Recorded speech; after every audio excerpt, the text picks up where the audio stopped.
Sejam bem-vindas a mais uma aula de banco de dados. Então hoje a gente vai falar um pouquinho sobre a parte de projeto lógico de traduzir o modelo ER, né, para o modelo relacional, onde a gente vai chegar nos passos que devem ser realizados para que você consiga gerar o modelo ER inicial de forma um pouco mais abstrata. Depois a gente vai entrar no detalhe de o mapeamento em casos específicos, né? Então, para a gente lembrar rapidamente,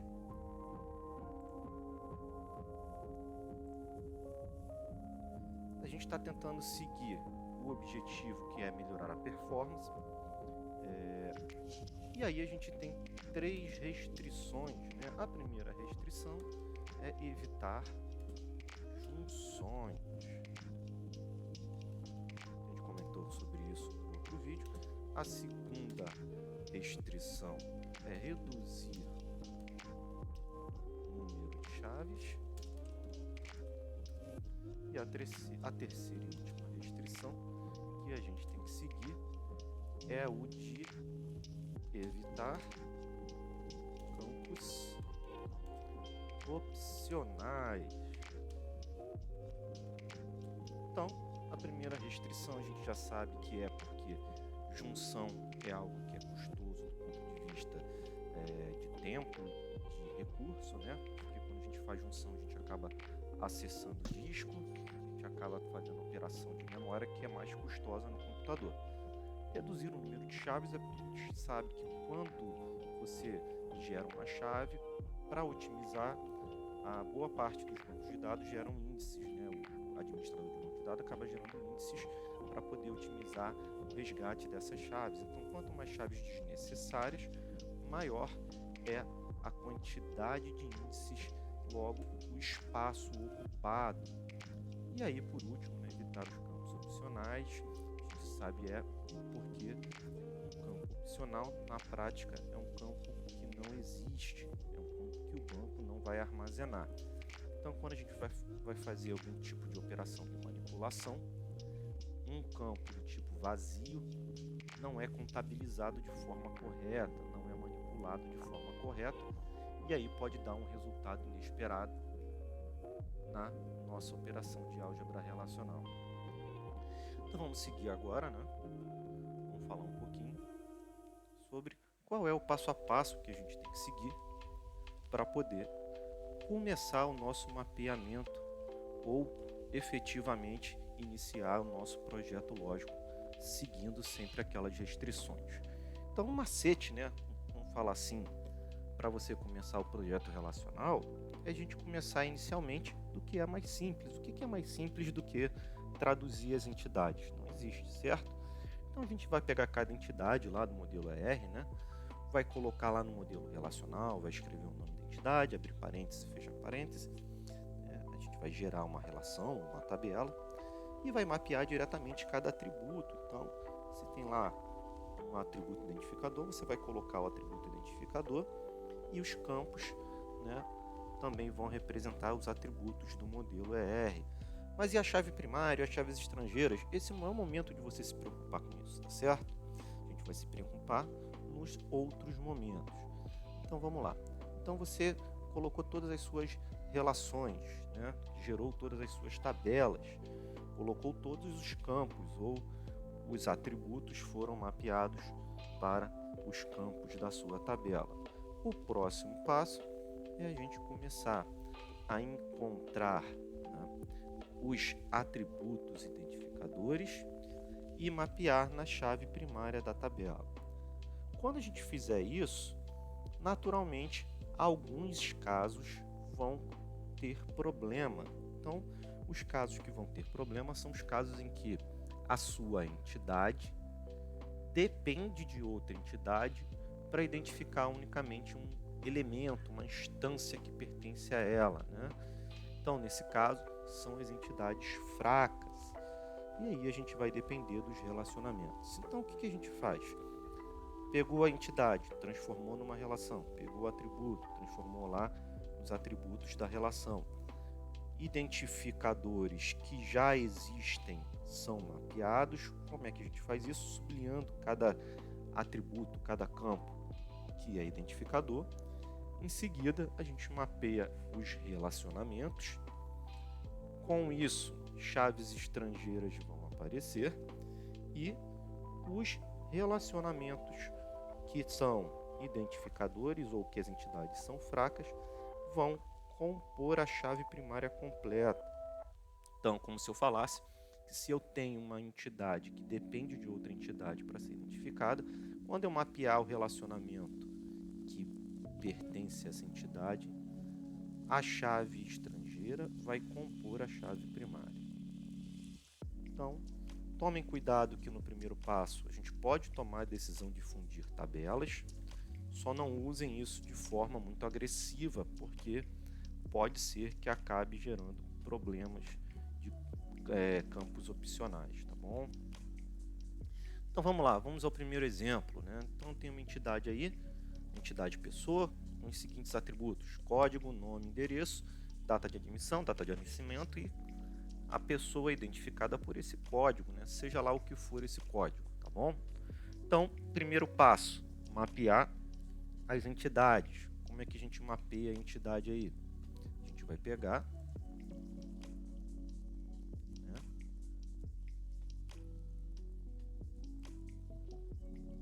Escreve lá pessoa, abre parênteses, fecha parênteses, vai ter o código.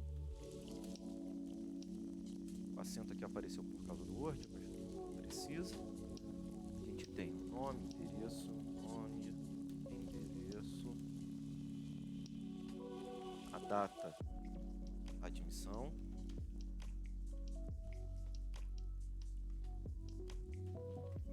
e a data, nascimento.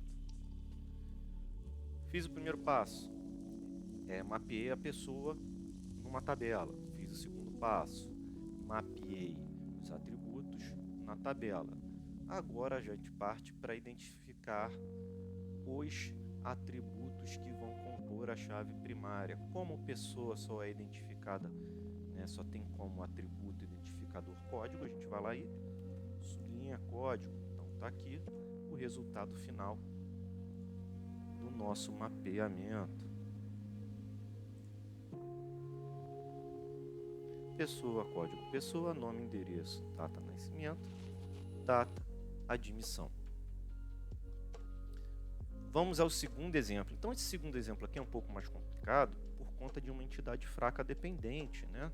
Lembrando aqui que um dependente é, por exemplo, o primeiro filho, ou o primeiro dependente é o Joãozinho, o segundo dependente é a Mariazinha, né? O terceiro dependente é a Joana. Então, esses dependentes precisam do empregado para serem identificados. Eu posso ter um número de sequência que é repetido. Então, José pode ter um dependente com o número 1 e João pode ter um dependente com o número 1. Como é que eu vou saber quem é o dependente número 1 de quem? Eu vou pegar e falar, olha, o dependente 1 do empregado José. Vamos seguir o nosso passo a passo. Primeiro, a gente mapeia as entidades. Empregado tem um código e tem um nome. Então, vamos lá.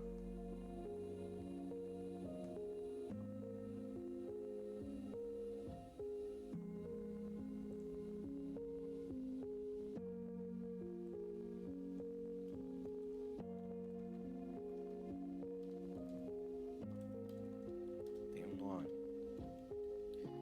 Né? Desculpa, vamos seguir o passo a passo. Né? Entidade empregado, entidade dependente.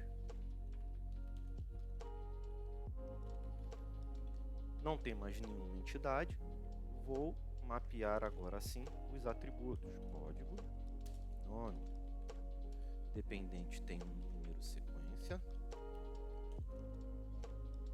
e um nome.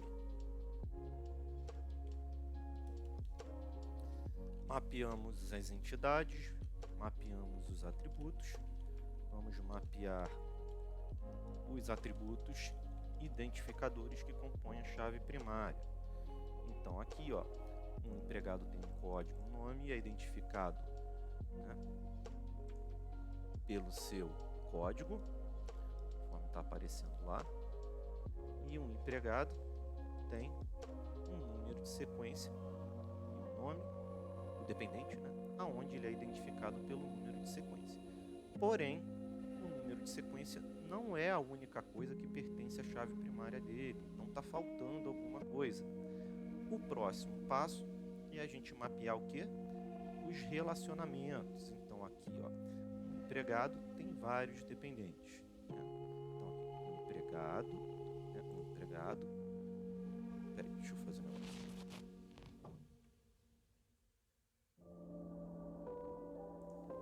Fica mais fácil de vocês verem. O empregado não tem dependentes ou tem vários dependentes, né? 0 ou N. Enquanto um dependente tem no mínimo um empregado e no máximo um empregado. Então, nesse caso, não dá para juntar, certo? Porque se eu juntar, eu vou ter o nome e o número de sequência de dependente que vão ser opcionais. Eu vou ter empregados que não têm dependente.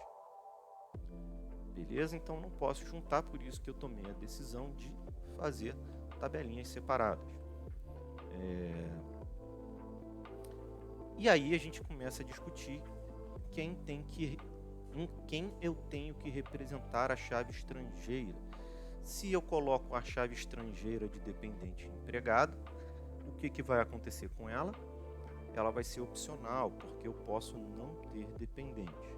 E também tem um problema de eu ter a chave estrangeira empregado. Eu não vou conseguir ter vários dependentes para o mesmo empregado, certo? Então, isso me leva a crer que eu só posso ter chave estrangeira em dependente. Isso é, coloquei uma chave estrangeira em dependente, toda vez que existir um dependente, ele tem um empregado associado. Se eu tenho vários dependentes, eu tenho pelo menos um empregado com eles, né? Então eu consigo fazer um para muitos colocando a chave estrangeira. Então aqui, ó, a gente vai voltar para o textinho lá.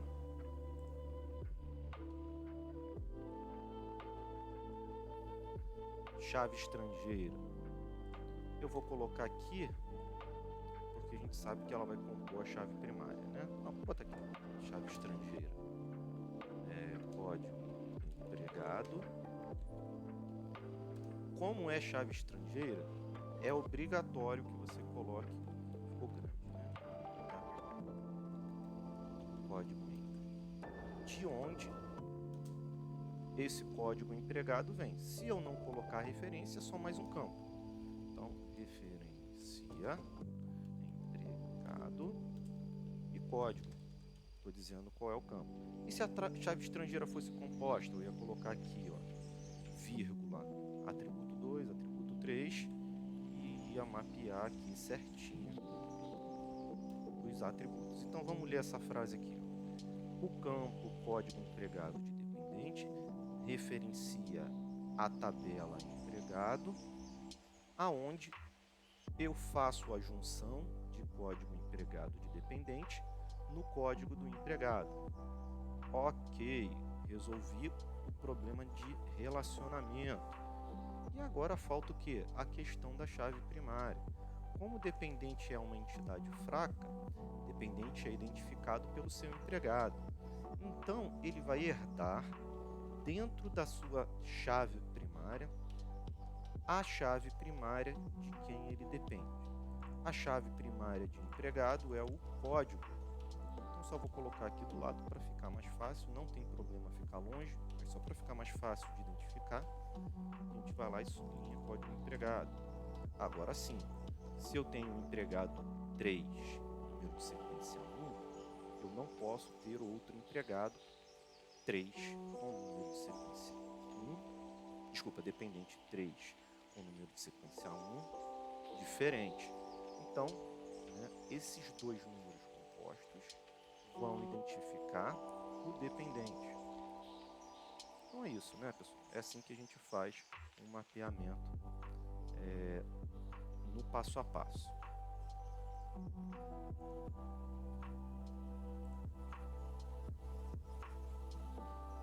Como vocês viram, né?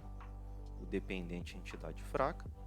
Vai aparecer aqui, ó, código de empregado, número de sequência, aonde, né, o número número de sequência pertence à chave primária. Bom, e aí isso daí pode levar, né, a uma cascata de recursões. E aí vamos fazer esse mapeamento aqui rapidamente. Então eu tenho aqui, ó, grupo, empresa depende de grupo, empregado depende de empresa e dependente depende de empregado. Quando eu falo depender, estou dizendo que um dependente só é identificado unicamente sabendo o seu empregado. Em contrapartida, um empregado só é identificado unicamente sabendo a sua empresa. E uma empresa só é identificada unicamente sabendo o seu grupo. Então, isso daqui é um pouco complicado, né? Mas vamos seguir o nosso passo a passo? Vamos lá para o nosso passo a passo. Para vocês verem que isso daqui funciona, né? Vamos mapear as entidades. Então, assim, eu vou começar de cima para baixo, tá? Grupo tem um código e um nome. Empresa tem código e nome.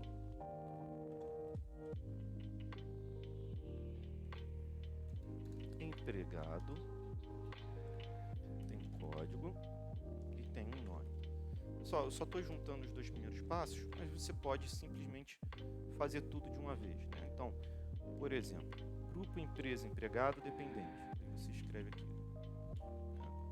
Isso não tem problema. Grupo, empresa, empregado, dependente. Vamos lá. Primeiro passo, entidades. Segundo passo, atributos. Então, em grupo tem código e nome. Fechei. Empresa tem código e tem nome. Empregado tem código e tem nome. E dependente tem... perdão, é número, né? Empresa tem número. Empregado tem número. E isso daqui tem número e um nome. Certo? Beleza. Mapeei as entidades, mapeei os atributos. A gente vai começar a mapear os relacionamentos. Então, de onde você vai começar? Vamos pensar um pouquinho?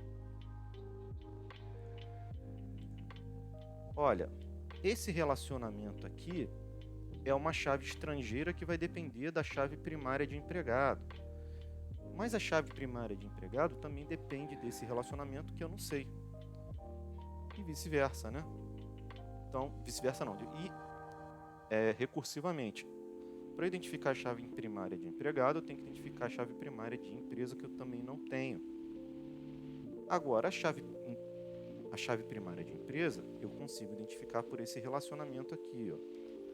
Então, eu vou começar mapeando esse relacionamento aqui. Um grupo tem 0 ou várias empresas, como a gente viu no outro exemplo. Eu vou colocar a chave estrangeira de grupo em empresa. Vamos lá?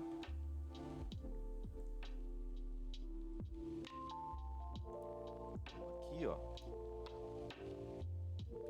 Primeiro a gente colocaria aqui código grupo. Aonde código grupo referencia grupo código.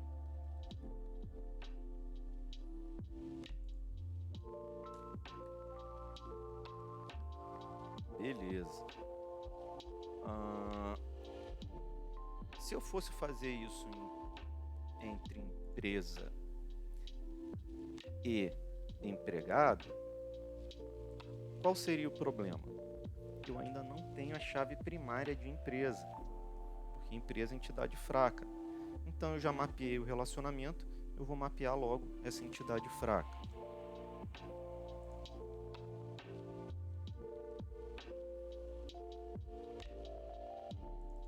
Identificando. Eu esqueci de marcar os identificadores, né? Identificador de grupo é o código, aqui é um número e mais alguma coisa, aqui é um número e mais alguma coisa, aqui é um número e mais alguma coisa.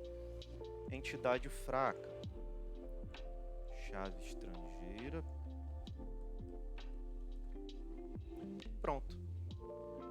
Uma empresa identificada pelo seu grupo, que é o código do grupo, e o número. A chave primária de empresa está aqui, né? Empresa 3 do grupo 1. Então, não posso ter no mesmo grupo duas empresas com o mesmo número. Fazendo isso, eu já tenho a chave primária de empresa. Agora eu já posso fazer o mapeamento do relacionamento entre empresa e empregado, que vai ficar muito parecido com o anterior. Então, vamos lá. Só estou copiando aqui para facilitar. Depois eu vou corrigir. Entre empresa e empregado, a gente já sabe que vai ter um número empresa, que é a chave estrangeira. Empresa referencia empresa. Número. Então, isso é o suficiente como chave primária e chave estrangeira? Não, né? Qual é a chave primária de empresa? É o número e o código do grupo. Isso significa que eu tenho que passar o número da empresa e o código do grupo. Chave estrangeira de empresa para empregado é o número e código do grupo. Então, aqui, ó, número empresa, código do grupo, aonde o número de empresa é mapeado em empresa número e o código do grupo é mapeado por código do grupo. Primeira dúvida, esse código do grupo aqui também aparece em grupo, né? Mas observa, a chave estrangeira é de empresa, então esquece o grupo. Você vai referenciar a chave primária de empresa. Por acaso, o código do grupo aparece na chave primária de empresa. Então, fiz o relacionamento um para muitos, chave estrangeira em empregado, preciso colocar empregado como entidade fraca. Para colocar o empregado como entidade fraca, ó, né, a gente vai sublinhar o empregado, vai sublinhar o código do grupo. Agora, para o primeiro grupo na empresa 1, o empregado de número 1 é o José. Então, em um grupo com a mesma, no grupo 1 da empresa 2, eu não posso ter dois empregados com o mesmo número. Beleza, pessoal? Então é isso. Vamos fazer, por fim, o último mapeamento. O relacionamento entre empregado e dependente é parecido com os anteriores, né? Então, a gente vai fazer o quê? Colocar a chave estrangeira de empregado em dependente. A chave estrangeira é a chave primária de empregado. Lá.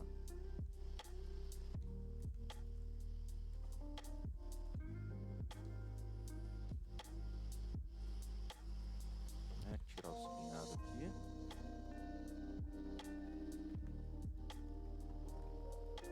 Número empregado, número empresa, código do grupo. Então, aqui, ó.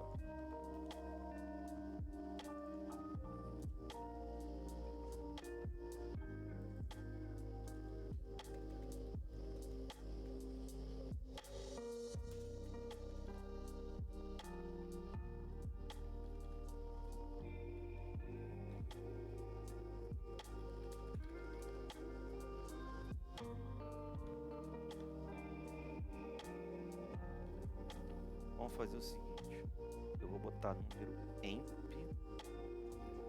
M para representar o empregado, tá bom? E empre para representar a empresa. Então vamos lá, número empregado, número empresa, código do grupo. Empregado, número empresa e código do grupo são referenciados por dependente. Vamos ver?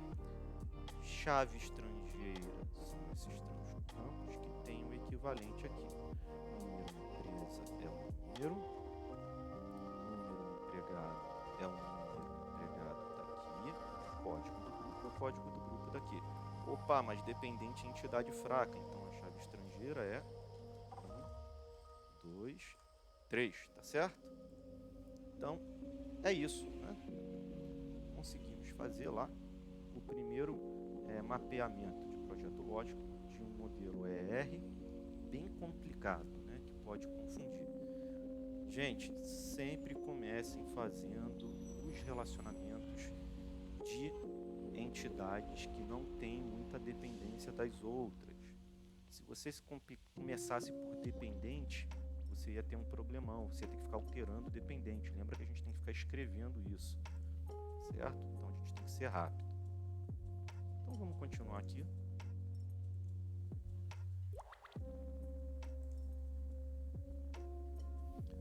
Mapeou o grupo, mapeou a empresa, mapeou o empregado, né, e mapeou o dependente. Eu só não coloquei o referencia aqui por falta de espaço, tá bom? Mas vocês viram lá no exemplo como é que tem que fazer. Então, cuidados que a gente tem que ter. A gente vai escrever muito. Então, para facilitar a vida da gente, a gente encurta o nome das colunas, tá bom? A gente costuma sumarizar, que nem eu fiz, né? Se vocês forem olhar aqui, ó, código grupo, número empresa, número empregado, número sequência. Cuidado para não colocar um nome do campo de chave estrangeira igual ao nome do campo que está presente. Então, esse negócio de ter código aqui, por exemplo, ter número aqui, né? Quando você for colocar um número da chave estrangeira, você vai ter que dar outro nome e não se perder na hora do mapeamento, tá certo? Nome de uma coluna não pode ter branco, não existe isso. A gente usa o camel case lá, né? Tem gente que usa underscore, mas por padrão a gente costuma usar o camel case. Em alguns SGBDs isso pode dar problema. E aí, toma cuidado na hora da transcrição, né? Como a gente disse, tentando sempre referenciar de onde você está colocando a coluna. Então, por exemplo, aqui ó, é o nome da tabela pessoa. Provavelmente esse cara aqui é uma chave estrangeira. É claro que a gente pode fazer coisas parecidas com isso na SQL, tá bom? Então, um macete é a gente sempre colocar sufixo representando a entidade na chave primária. Naquele exemplo eu não fiz de propósito para não complicar a vida da gente, tá? Então aqui, ó, vamos voltar um pouquinho. O macetão que a gente pode fazer é aqui, ó, código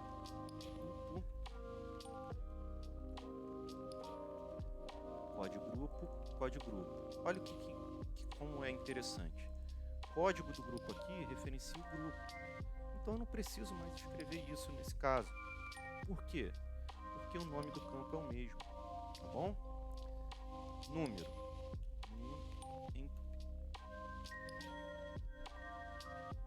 Perdão, pulei aqui, né? Chave primária. Empre. Então aqui, ó, número empre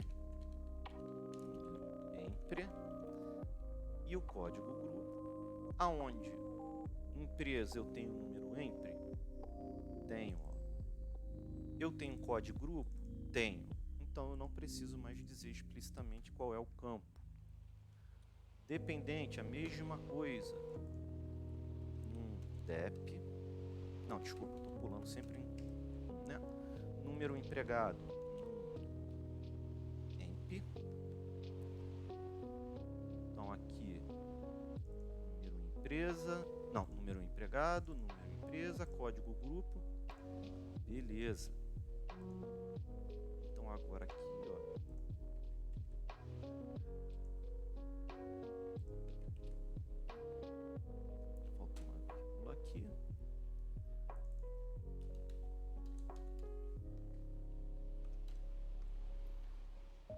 Mesma coisa aqui. Número empregado, mesmo campo. Número empresa, mesmo campo. Código grupo, mesmo campo. Referencia. Aqui eu não corrigi, né? Perdão. A referência aqui é empregado, tá? Empregado. Como eu tenho, ó, tudo com o mesmo nome, eu não preciso escrever os parênteses. Se eu tivesse colocado um nome diferente, por exemplo, código grupo 1, aí eu teria que fazer a especificação de quem é código grupo 1.